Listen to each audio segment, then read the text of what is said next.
Hey everybody, it's Leslie Rohde with Marketers Brain Trust, and I am joined today by Dan and Michelle. They don't need last names because they're so well known. They just need a first name, just any That's I'm always going been to a change personal my name goal. to a symbol.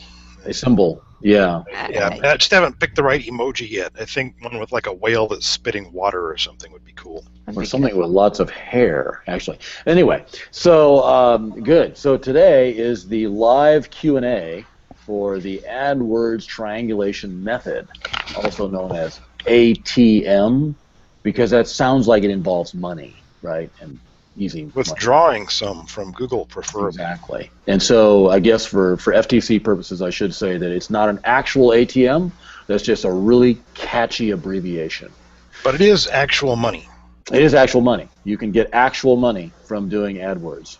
You can lose actual money too, so you might want to be paying attention. If you have any questions, go ahead and ask those in the chat, um, and we'll answer those live. And any other questions that happen to come up. So, Dan, are there slides for this one, or you just? I've got some slides that are ready if in case we either need them to answer questions, or if, on the other hand, we had no questions at all, I could just riff on something that we've already riffed on before, perhaps, but riff on it in a different and new way so as to make it seem interesting and new to the people that it's interesting and new to. And so, well, looks like we have questions? Well, not yet, but I mean, we just came on. Bear in mind the 40. Charlie has just confirmed that he can see us, and so before he couldn't see us, so that's good. That means that others like Charlie can see us. And please send the link to ATM session 2. It actually should be live in our YouTube channel. Should be.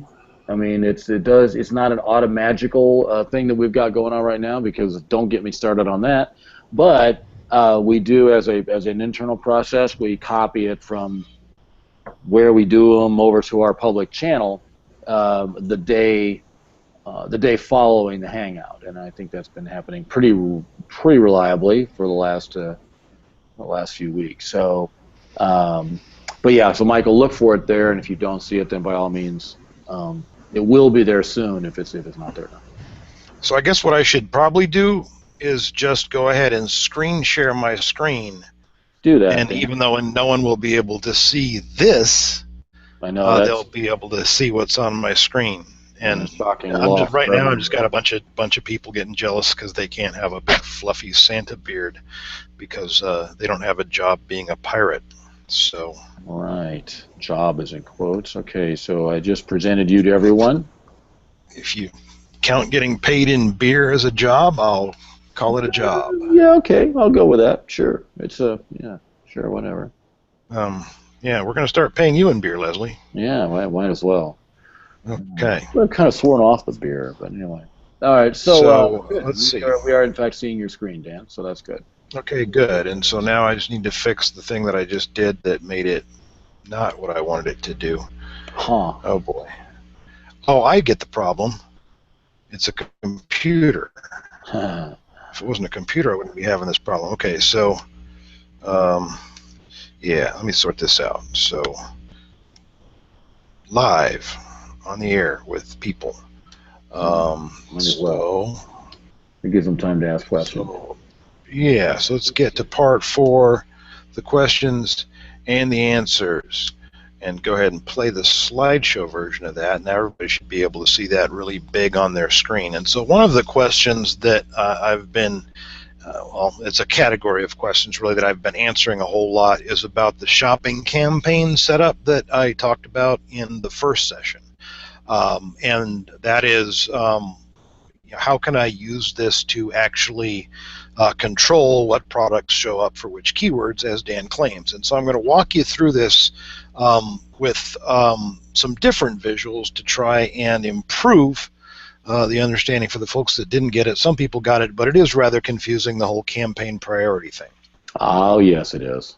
Yes, it is. So, I know that's confusing to our clients, Dan. Yeah. Yes, and well, and I've done the opposite of doing the opposite once myself, and we caught that at the QC step. But still, it's weird how this works. It's convoluted how this works, and it's beautifully designed to get most advertisers to do this, what I call phase 0 of shopping campaign development.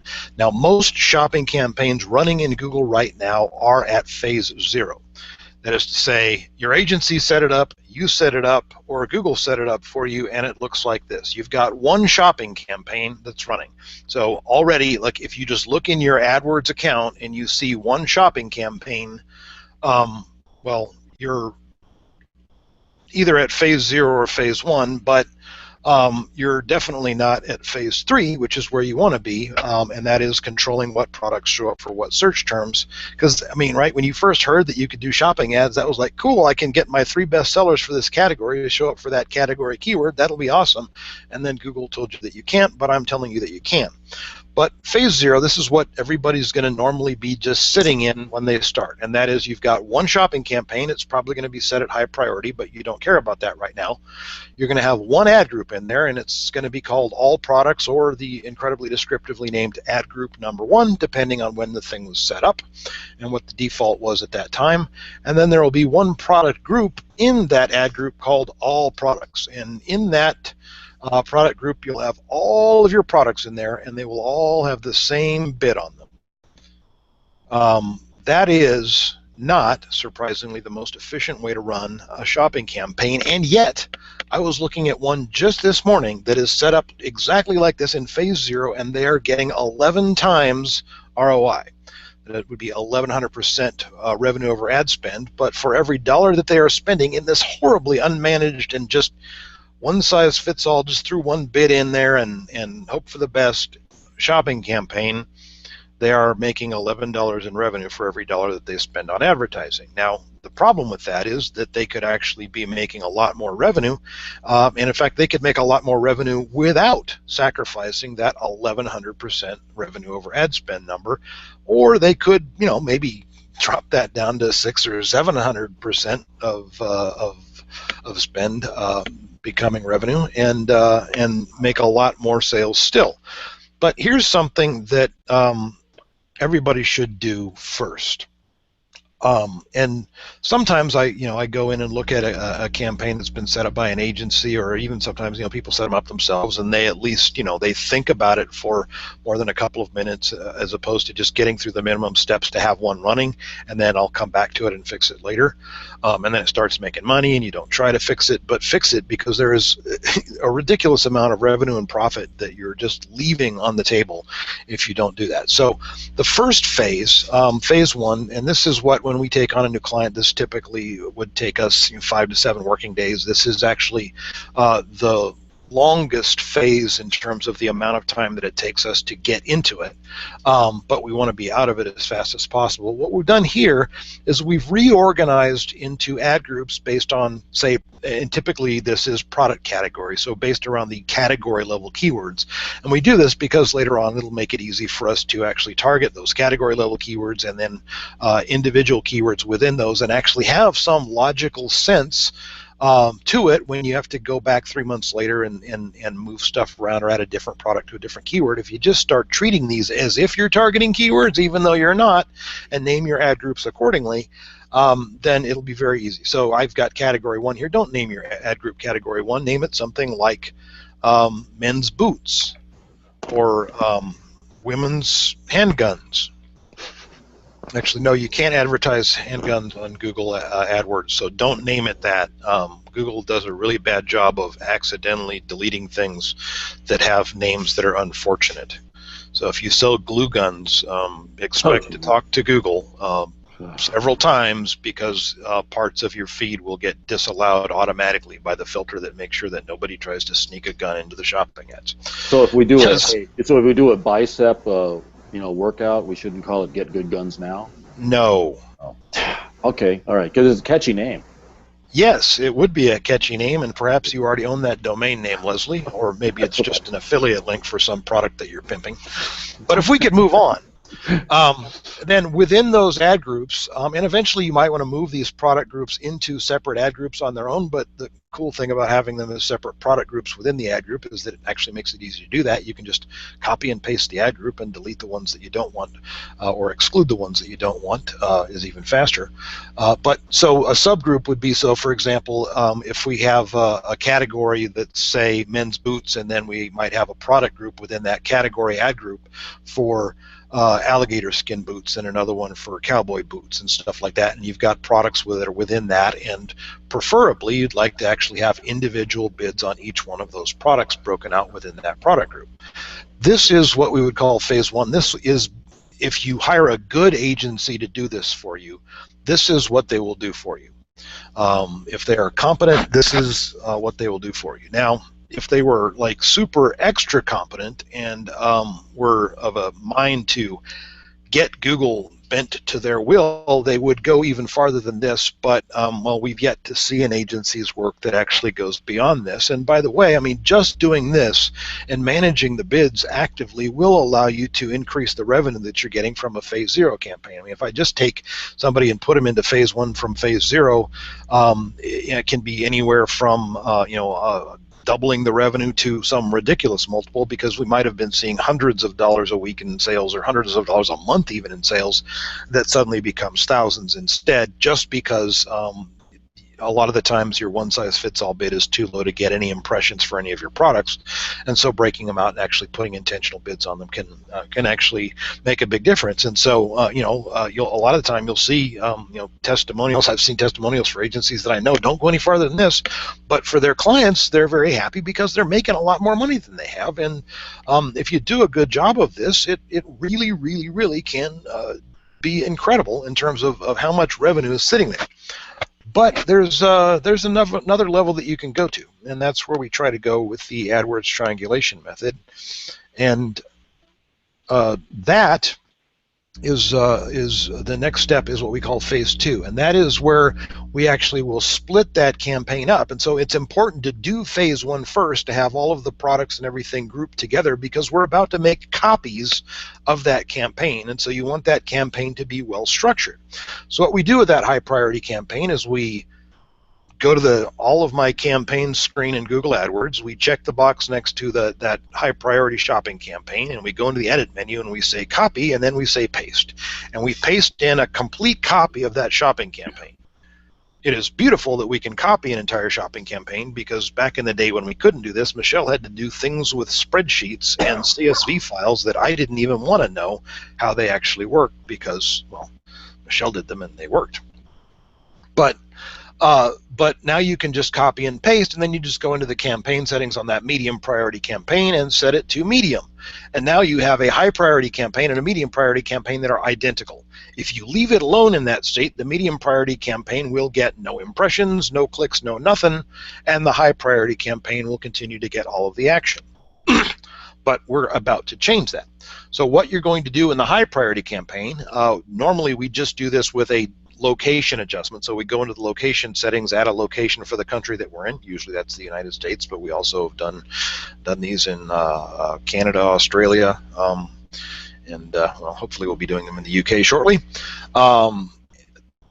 You go in and reduce the bid campaign-wide, and so typically what we'll do is just add a location adjustment for the country and set the bid adjustment for that country to minus 20%, which is the simplest way to just put a dial on your AdWords campaign that you can crank the bids up or down across the board by a certain percentage.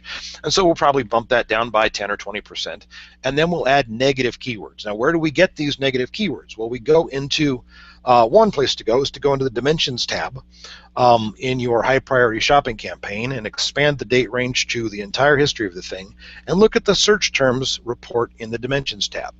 You can sort that by conversions, and if you just took every search term that had generated money for you and added a negative match for that keyword. Now that sounds weird, because this search term made me money in this campaign, and I'm about to go to this campaign's keyword settings and add a negative keyword for that search term. Well, the reason why you want to do that is because that will cause Google to move any search queries that might have triggered that high priority campaign. They'll look and say, oh, negative keyword, we can't do it. Well, let's go look and see if we can get anything out of the medium priority campaign. And so the medium priority campaign is one where we can actually, normally we just leave the bid alone. If we're, if we're getting an 11 times ROI, we might increase the bids a little bit, but we can just leave it alone because what will happen is that all of the high quality traffic, that is everything that had ever generated a conversion, will start to flow into the medium priority campaign, and it won't trigger the high priority campaign. And so we can have a higher bid. Now, if you've got big lists of negative keywords that you just use all the time because they're just keywords that are bad and wrong, you would apply the same global negative keywords to your medium priority campaign that you did to your high priority campaign. Knocking those keywords out of the high priority campaign and not knocking them out of the medium priority campaign means that you will actually get those search queries delivered into your medium priority campaign, and you will start serving ads, and you do not want to do that. So you want to make sure that when you copied, that should already be there, of course. And so if you're using the copy and paste method rather than trying to build one by scratch, that should already be in there for you. And that's why we have parentheses around that. And so just doing that, the net effect there is that the budget is going to shift from that high priority campaign into that medium priority campaign, and more of your money is going to be spent on higher value search queries. Now, you can do more than that on phase 2, do more than just take every search term that led to a conversion, and you can identify patterns within the search queries that have delivered conversions, such as, for example, if you sell brand name products, you might notice that a lot of the search queries that led to conversions included a brand name or a model number or something like that. And if you add negative matches for those to your high priority campaign, you will automatically raise your bids for those keywords by moving them to the medium priority campaign where the bid has been increased. And so what's the net effect? Well, budget shifts from those higher value, shifts toward those higher value search queries that you're after. And you get more ROI, and your competition, particularly, and this is the hilarious thing that we'll get to in a second, those big brands that you see in there, so your Home Depots, your Targets, your Walmarts, they continue to pay for and probably bid the exact same amount for the low quality, very general search terms that don't have high buying intent, while you siphon off more of your budget out of that into high value queries. The cool thing that happens when you do this for a long enough period of time is that almost all of these guys are running what we call programmatic bidding. That is to say, they've got automatic artificial intelligence stuff that's artificial stupidity when you understand actually what it does, but you can take advantage of it. So what they do when they see the ROI, so let's say they're getting a 5 times ROI on that general keyword for men's boots, okay? And you stop bidding so much on men's boots and siphon off a lot of what you were going to get broad matched onto for men's boots, and siphon a lot of that budget off into higher priority things like men's alligator boots, where you've actually got you've already got an ad group and a product group set up to target that with an appropriate bid. And well, in a minute we'll actually show you how to target that search result exactly. What happens? Well, they're buying more of the good stuff, but now you're outbidding them for they're buying more traffic, right? So they're continuing to buy traffic. But when you have high quality search terms that they would have shown up on just as likely as you were, because you were set up the same way they were, now you're bidding more for those higher value queries. So now you're bidding more than they are for men's alligator boots, and so your ads are showing up before those, and you're getting more of the traffic. What happens to them is that their ROI starts to degrade within whatever container that is, whether it's an ad group, whether it's a product group, whether it's a campaign, and their machine that's managing this will automatically, because their ROI is slipping. What's the answer, Leslie? Well, what does Google tell you, and every dumb programmer that writes these scripts for agencies tell you to do when your ROI drops? Lower your bids, right? Yeah. Don't fix what you're doing wrong. Don't say, gee, why am I doing worse on this keyword? No, don't do that. Just lower your bids, right? If you do well, you raise your bids. If you do poorly, you lower your bids. That's what these scripts do. And so what happens is that they're lowering their bids, but they're lowering their bids across the board. And what that means is that they're also lowering their bids for that general search term, which means that even though you've already lowered your bid, now you're going to start to come into range and be competitive with them again. Isn't that fascinating? You've just lowered the price of low quality traffic. Well, basically not paying any more for the high quality traffic. So you're helping the market when you do this. It's like a public service to take the money out of AdWords in this way, and you're helping the market become more efficient. So kudos to you. Now, at some point, you're gonna if you do this for very long, and you start to get a bunch of money flowing in, and you start to see this adjustment take place, what'll happen is that because those bids start to go down on those lower quality search queries, your high priority campaign will start to get more clicks. And so you have to be very careful about managing the budget, because if the high priority campaign uses up its entire budget, the medium priority campaign can't get triggered because Google won't look in the high priority campaign to even find the negative keywords in the first place. So in general, what we recommend is that you use a shared budget across them and manage the amount that you spend in each one and the ROI on each one by controlling the big lever to lower the bids. And you're doing that in an intentional, intelligent way, right? You're not lowering the bids for every keyword across the board. You're lowering the bids for search terms that haven't been identified as high quality and raising the bid for those that have been. So once you get that up and running, there's some management detail things that we like to do that I'll get to if anybody wants me to. But let's talk about what happens in phase 3. So now that we've softened them up and kind of mashed the brand off of our not just the high value search queries, but also gotten them to back off a little bit in terms of their aggressiveness on the low value queries, well, then it might be time for us to look at some of those high volume, low value queries and say, you know what if we could actually take, let's say there's 8 products in the shopping box, what if 4 of those could be ours, and we could decide exactly which products we wanted to put in there and what offer we wanted to make? That would be pretty cool, right? Sounds good to me. So, like, if you could just take, like, men's alligator boots, and by the way, I mean, don't kill alligators. Come on, man, get the fake kind. I mean, that's just, you know, come on. They're an endangered species and stuff. I mean, oh yeah, they're really endangered, like the oldest surviving animal on Earth. But okay. Yeah, well, you know what? We know how to kill them, Leslie, and people like to do that and turn them into boots. And so I'd much rather just put them in your backyard, and you could feed them at night. Yum. No? No, not my backyard. Alligators. A little bit south of here. Little south of here. You do have alligators. I know several people that live in the Atlanta area that I would love to deliver alligators to. If anybody can figure out a way for me to do that legally, please get in touch. So I don't mean get away with it like I can't get caught. I mean actually some way to make it legal. Like there's got to be some obscure law in the books in Georgia that makes it okay for me to do that. You just have to find it for me. Alligator jumping. I'll look into that. Yes. Yeah, Leslie, yeah, you can be my amateur attorney on that until I get a real one.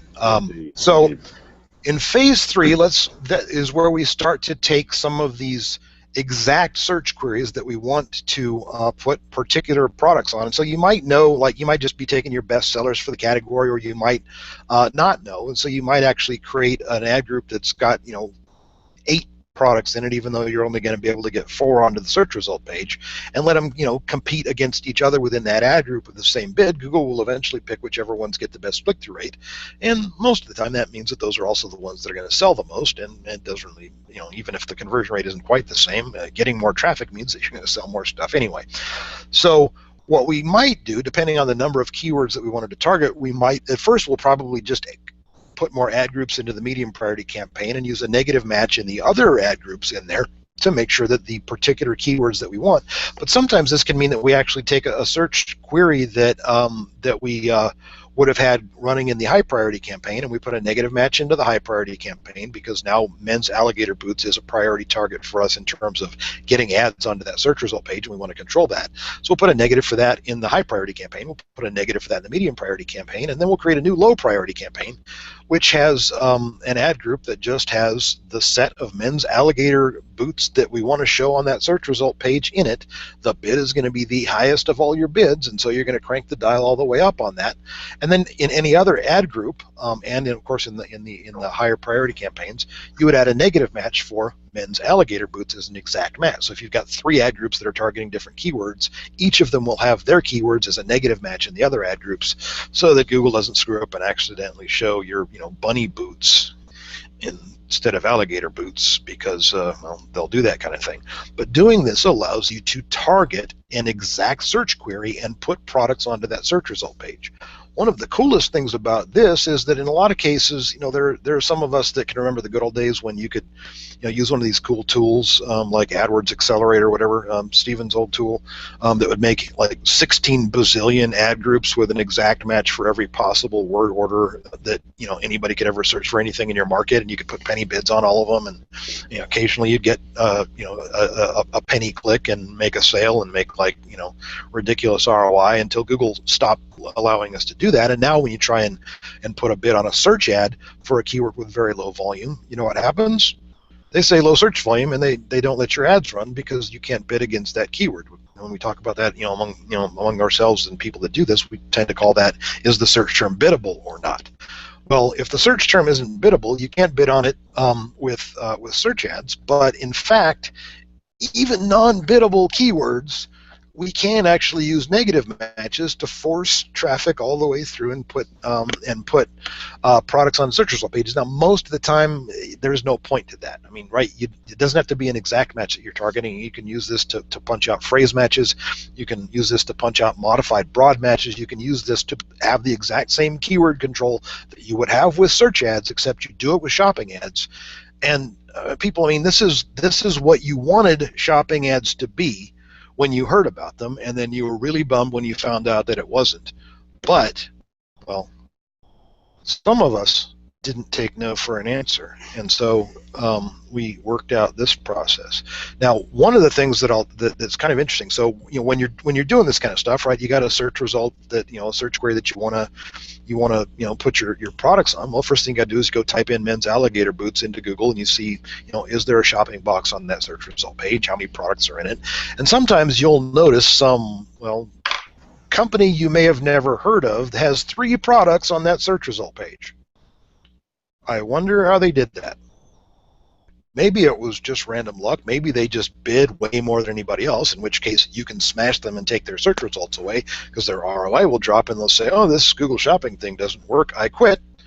And most of the time, that's actually what happens. Most of the time, you punch them in the nose, and they stand there and take it for a little while. But how long do most MMA fights last, Leslie? I think the maximum they go is 15 minutes. No idea. You don't watch people beat each other up in the octagon? No, I'm not a big MMA fan. So I thought you'd be a big fan of brutality, but it turns out that I'm wrong. No, just okay. On the street, natural, normal brutality. Just normal, yeah. Are you looking at me? Okay. Just hanging out at the mall, spoiling for a fight. That's different. I understand. Yeah. It's much more sporting. So, literally, the brands the big brands that are running programmatic shopping ads, and I've been told, like, Dan, where are you getting, trying to get all these small businesses into shopping ads? The big guys have access to all these fancy programmatic scripts, and they can, yeah, I know.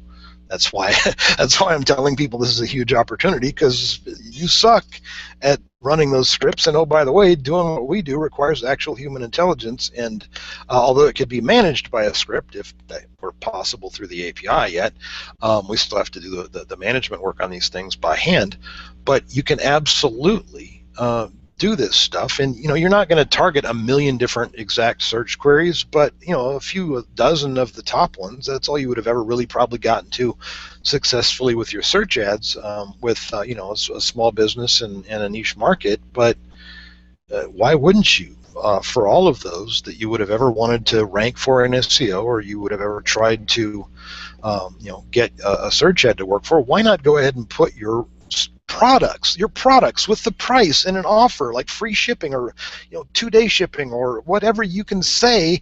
You've got 35 characters to play with in your shopping ad in that ad group, which, right, if you've got all your men's alligator boots, you can say 15% off men's alligator boots or free shipping on alligator boots. By the way, that's a stronger offer than free shipping. Even if you free ship on everything, they're looking for alligator boots, and that makes it more relevant to them. But this is, phase 1,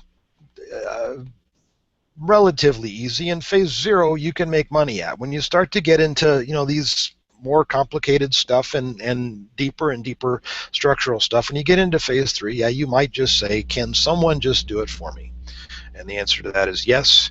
And I'll leave this on screen for anybody that wants to know how to get in touch with me, but surely by now we must have questions. Actually, Leslie, by now we must have questions. primarily, I do. But yeah, primarily the question has been how to get in touch with you. So you've answered, which I've already answered once in chat, and now you have it on screen. But yeah, you might ought to actually answer the obvious question that follows from that question, which is why don't you kind of read through the. Why don't I explain how the deal works? So for us to set this up for you, we'll quote you on that. It'll start at about $1,500. It'll start at least $1,500, and depending on the complexity of your catalog and how much stuff you want us to build out, it may cost more than that. But that does come with a couple months of support behind it, so that we don't just set it up and okay, good luck. We'll show you how to run it. If you want us to set up and run search ads for you, to run search and shopping ads and remarketing ads and the whole package, that starts at $997 a month minimum, and that's based on 10% of spend. So if you spend more than $10,000, that would be more than $997 for the fee. But for the shopping campaigns, and if you're a retailer, this is where you should start. Okay, if shopping campaigns are an option, you should start with shopping campaigns. If you've already got search ads that are running and at least break even, I can make you more money with them. But honestly, if you don't have search ads that are working well, we should run shopping ads first and get those figured out, because that'll tell us what we want the search ad campaign to look like. And that starts at just $497 a month. And again, that's based on 10% of ad spend with a $497 a month minimum fee. And that does include also taking the same campaign and mirroring it over to Bing once we've got it set up and through phase 1. So that we can run it on Bing also. And yes, people actually do use Bing, and the shopping search on Bing is roughly as productive as Google shopping search. There are a few markets that are a little bit weird where we found that that Bing wasn't showing shopping ads quite as much as Google was, but that has happened a couple of times out of dozens of different markets that we've looked at. And so it's not common, but you might find that the Bing volume is a little bit less than you'd expect. But normally it's actually a pretty decent source of traffic and well worth the work that goes into setting it up and managing. Now we do ask for a minimum of 3 months, 1 to give it time to work, and 2 for us to give us time to actually complete our work, because phase 1 will take about a week to set up, assuming that we have all the data that we need. Phase 2 usually runs for a couple of weeks, and then we're into phase 3, but that doesn't necessarily mean that we are immediately certain what products belong on what search results, because, well, you have to tell us the answer to that. But basically, it's a minimum of 3 months. So for the first 2 months, you're on the hook, and after that, you can give us 30 days notice, and then you just take it back over. You are responsible for bringing your own AdWords account, which everybody already has, and you're responsible for paying Google for your AdWords fees. We will keep it under control in terms of budget by setting the budget to what you agree that it can be and making adjustments to it only with your permission. But yeah, that's the deal. So this link here, seobt.co/dantheis45, would take you directly to my calendar, where you could schedule an appointment to talk to me about running your AdWords for you. Or if you wanted to ask questions or say, hey Dan, can you run ads to Amazon for me? The answer to that is no. But if you wanted to send me that email anyway, you can use danplusppc@marketersbraintrust.com. That's my email address. Actually, the plus PPC is just there so that it gets the right colored flag so that I know what it's about. So now, Dan, about the shopping campaigns. So I'm let's say I'm a vendor of physical products, and I'm not running shopping. You said everybody should. So do we have? Well, let's say that you sell something and your gross margins on that is like 3%.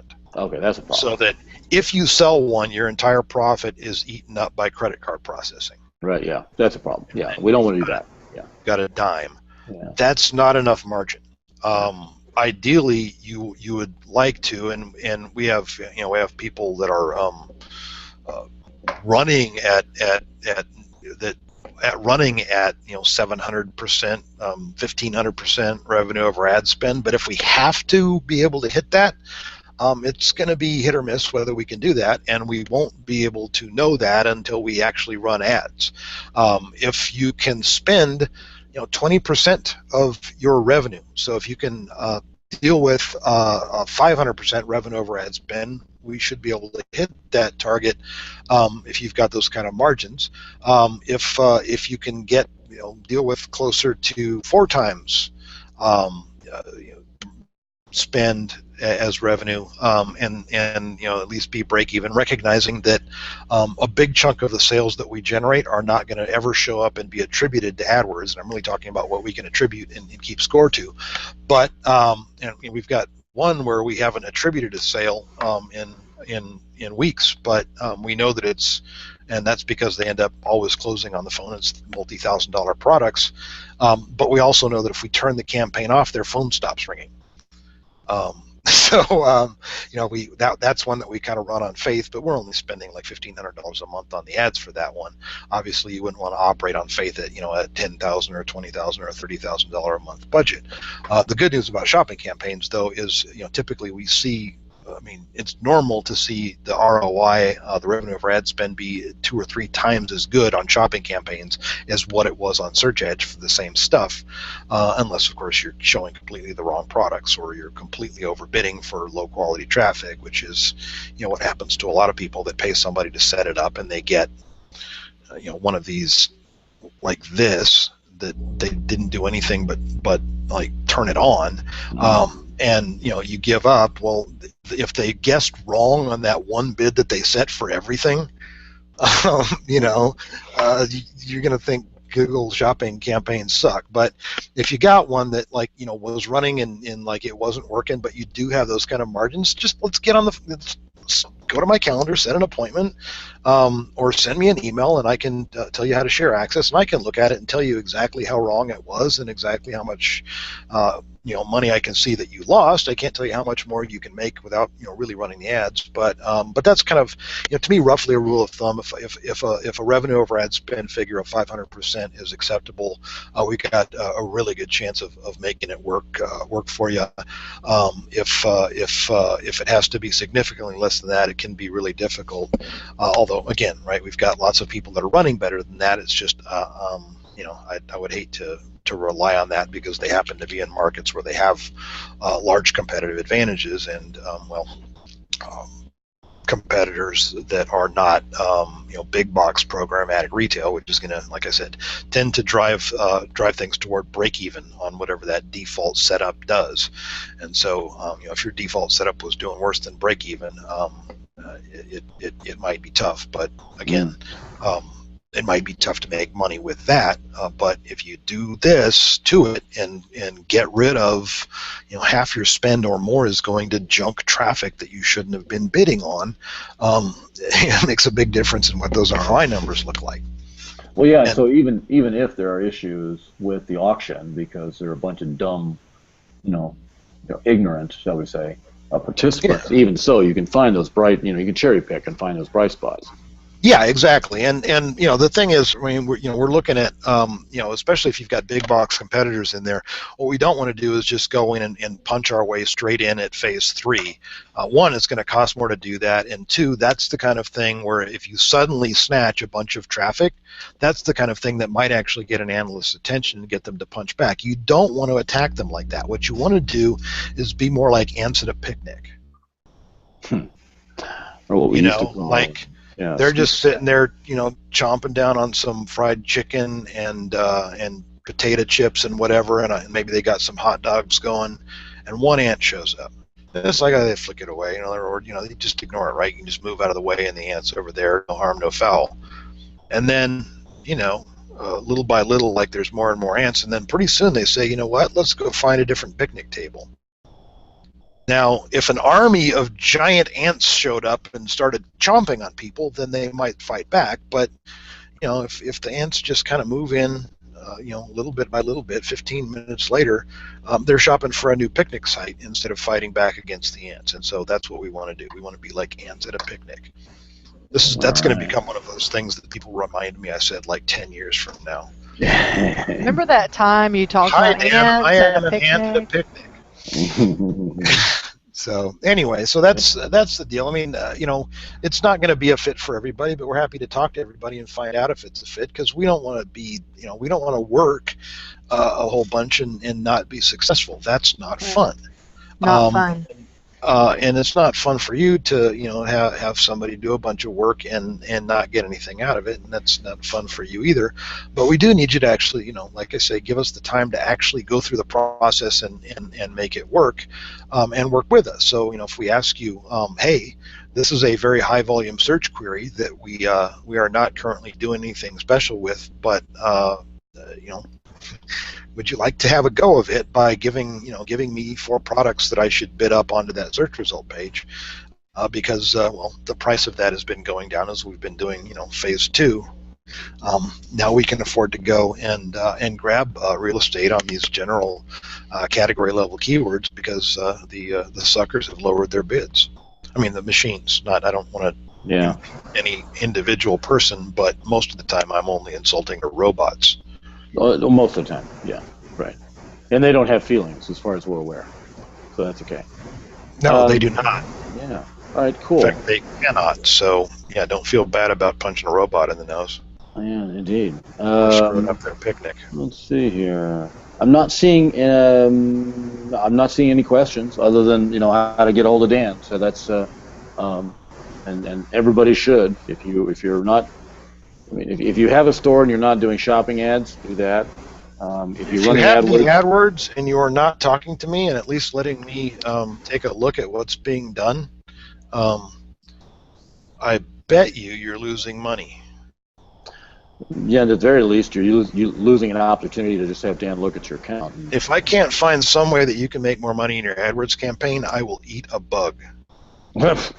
Here we go. That's one that you'll definitely live on the Hangout. Oh my God! Here we go. And Leslie will eat 2 bugs. I don't know. I'm not gonna. No, I'm not back. Oh, sure.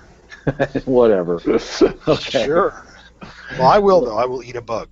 All right. Good. Let's see. So next week, what should we cover next week? I think we've kind of. You've done a lot of training on AdWords. Leslie, I'm going to go ahead and stop screen sharing. Okay, and I'll make you not the presenter. So now people can see me, but only if I talk. So, we did. So this is something that the first time I did Adwords Triangulation Method, and called it that. What I thought was kind of a hokey name, and it turned out being like the most popular free training I've ever done. So, but I think the most popular free training that you've ever done was something that we did in 2009, about a year later, called the Rapid Ranking System. And so, I don't want to let the whole cat out of the bag, but maybe we'll let them peek at the squinty little eyes inside the bag, so they know that there is a cat in there. We've been working on kind of the new version of Rapid Ranking System. The funny thing is that if you actually do the stuff that's in the first one, that's almost the same thing that we do now. We've just gotten like a lot better at scaling it, and a lot more efficient at it, and a lot just better at doing it, so we can give you better advice on how to do it. But yes, it is time for us to revisit, and redeliver the 3 videos that were present in the Rapid Ranking System. And then maybe we'll actually get Leslie to do the presentation live again, or maybe we'll just have to email it to you on the whole process flow, setup workflows, and all the machinery and everything that goes into us actually being able to do this. I don't know what it's like. It's a pretty good fraction of what it would cost to do it, one-off individually by yourself. The kind of economies of scale that we've gotten is kind of cool, and obviously most people out there don't want to build their own economy of scale machine unless they're consultants or agencies, but we're happy to explain how anybody does this, because we'll put our stuff up against anybody else, and we think that there's more secret sauce and more magic in what we do than just the plumbing. Yeah, right, and there's a lot more room in the plumbing too, by the way. Yes. Yeah.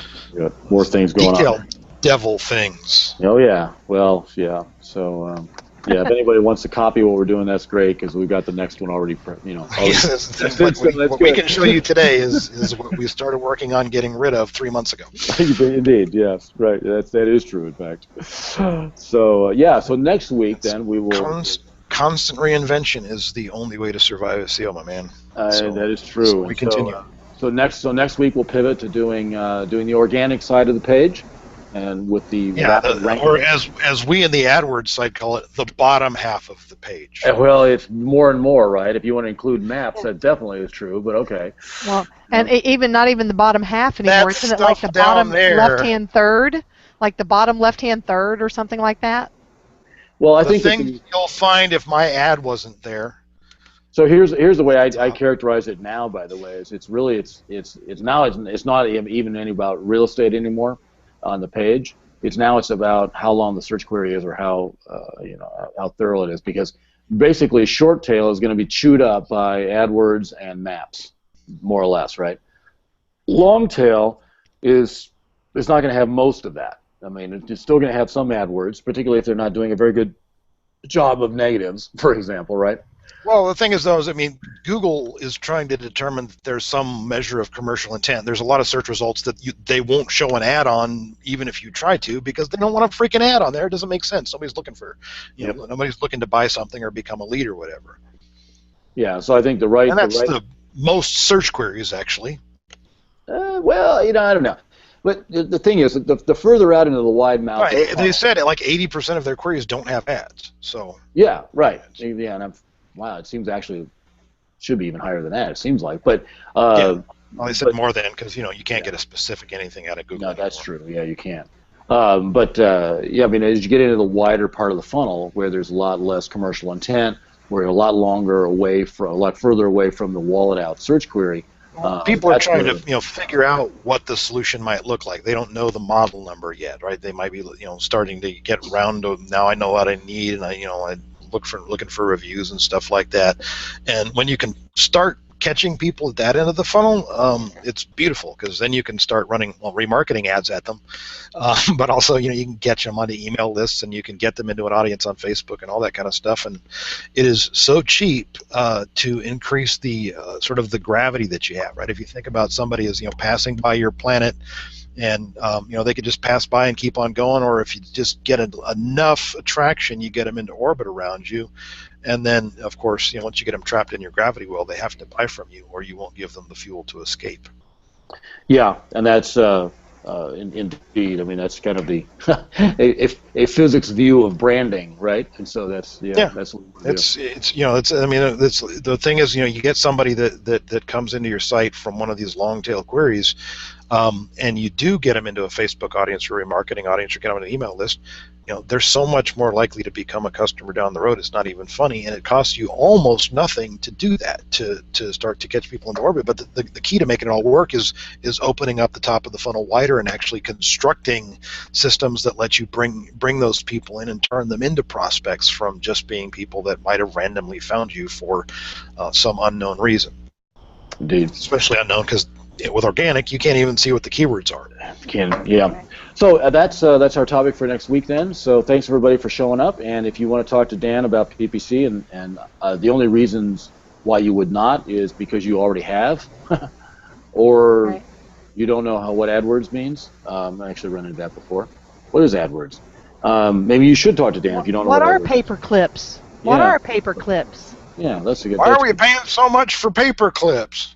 I don't know, because they're pretty good ones. So, talk to Dan. Dan plus PPC at marketersbraintrust.com will get you in contact with him, and do that or not. But in any case, come back next week and we'll talk about the rapid ranking system, revisited, reloaded, revived. All right. Great, everybody. Thanks, and we'll see you next week. Bye-bye. Bye, everybody.